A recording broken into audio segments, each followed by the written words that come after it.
பெரியப்ப கூட வைக்கிட்டு விடுங்க. சும்மா நின்றுக்கலாம். வணக்கம். மரக்கன்று நடும் பயணம். இன்றைக்கி எங்கே பார்த்தீங்கன்னா நம்ம சொந்த மண்ணில் நம்ம பிறந்த வீட்டில் பார்த்தீங்கன்னா நம்ம வீட்டு தோட்டம் ஜம்முன்னு தென்னை மரம் எப்படி இருக்கு பாருங்க, அருமையாக வளர்ந்துருக்கா. அப்படியே இங்கே முல்லைப்பூ அண்ணனுங்கெல்லாம் இருக்காங்களா, இங்கே முல்லை கண்டங்கத்திரி.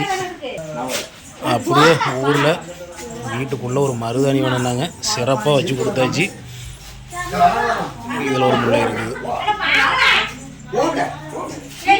அதுமாதிரி அண்ணன் முல்லை கல்யாணத்துக்கு தான் நம்ம ஊருக்கு வந்திருக்கிறோம்.